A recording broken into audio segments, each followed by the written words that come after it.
Hello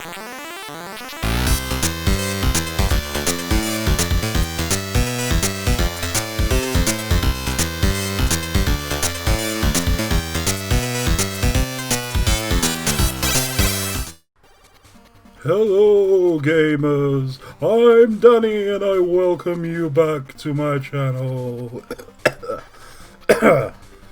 Oh god, it's enough of that. Alright gamers, I'm Danny and I welcome you back to my channel. As it's Halloween, I figured I'd cover a horror themed video game, and I've decided to do a heavily flawed but fun to play game on the Xbox One called Zombieland Double Tap Road Trip. First off, before I even begin to talk about the game based on the sequel to the awesome 2009 movie Zombieland, I have to comment on the name of the game. It's long, dumb and unnecessary. Almost as unnecessary as outfits for pets. Couldn't it have just been Zombieland Road Trip or Zombieland Double Tap? Why did it have to be so long? Anyway, the game was developed by High Voltage Software, who have been developing video games since the mid-90s. And have been responsible for such titles as The Conduit on the Wii, White Men Can't Jump on the Atari Jaguar, and the awful version of Paperboy on the N64. Anyway, let's take a look at the game. Overall, I feel they have pulled off the aesthetics of the movie quite well. I've not actually seen Double Tap yet, as I don't often sit and watch a movie. I'd much rather spend that time playing a video game. The game has large text in the environment which instantly reminds you of the first movie at least. The voices, whilst not the actors from the movies, I guess they couldn't secure good old Woody for this title, are good. Not great, but good. Good enough to not ruin the game. Alright, that was easy. In you go, big fella. Make your drop off and let's hit the road. No. What no? Rule 3. Well, your ass made an addendum. The hell is your problem with this? Rule 42. Porta potties are a hard pass. There's a lot of voiced lines of dialogue in this game which surprise me a little. Usually in these budget throwaway license titles, you tend to just get text boxes and are expected to do the legwork yourself. In this day and age, if there is dialogue in a video game, I expect it to be voiced. Maybe I'm nuts. Tell me how you feel in the comments section. You get to choose from the 4 main characters from the movie, but from what I can tell they all play exactly the same. That's not necessarily a bad thing. It allows you to be your favourite character without having to play with a disadvantage, which makes sense to me. Graphically, it looks like a late Xbox 360 game, or maybe a very early Xbox One game. To put it simply, it's just not up to today's standards. But again, it is a budget title, and it would be moronic to expect much better than what was delivered on the graphics front.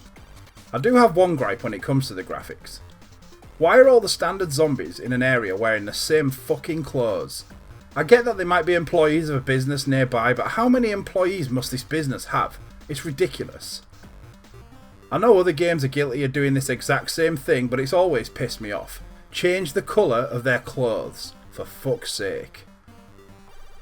The main thing that drew me towards the game is the fact that you can play it in couch co-op. The missus and I spend a lot of time playing games together, and unfortunately in this gen we haven't had many titles to choose from, so it's nice to find a game that we can play together. There is a very light RPG aspect to this title. Whenever you kill a zombie you gain points, and at the end of each level your points are tallied up and exchanged for skill points. Basically, the more you kill the more skill points you get. You also gain extra points for getting the Zombie Kill of the Week, another fantastic inclusion from the movies.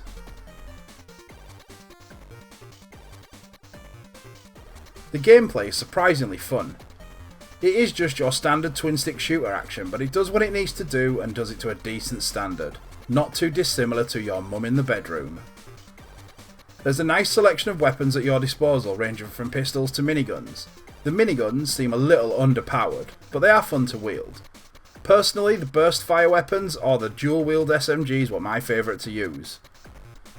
One very strange thing to me is how the characters hold some of the weapons. This is the only game I've ever played where sniper rifles are held like shotguns. Unless you have eyes in your forearms, this is fucking stupid. About as stupid as Sega releasing those tiny Game Gears.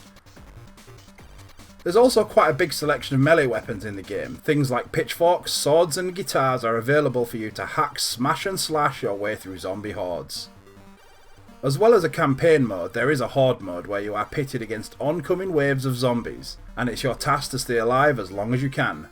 One nice thing in this mode is you get to use your leveled up character from the story mode. Who doesn't love that? Where the game really falls down and breaks its ankle is the performance. It lags constantly and can grind to a halt when there are a few enemies on screen. I was playing this game on the Xbox One X and the lag was unbearable. It affected movement and aiming to the point where I felt it just wasn't worth carrying on. It's such a shame to see a decent game with enough potential to at least be fun being ruined by performance issues, even on a modern day console. The developers really dropped the ball on this one in this respect. I'm not sure if I will go back to it and complete it, but as it stands now, it really has left a bad taste in my mouth and can get to fuck as far as I'm concerned. If you enjoy a decent twin stick shooter, then maybe give it a go. It's actually on sale at the moment on the Xbox store, but be warned, it has major performance issues and may induce anger. If it wasn't for the lag, I'd put it down as a decent to good game. If you like what you've seen, then please consider subscribing and smashing that like button, and as always, keep on gaming.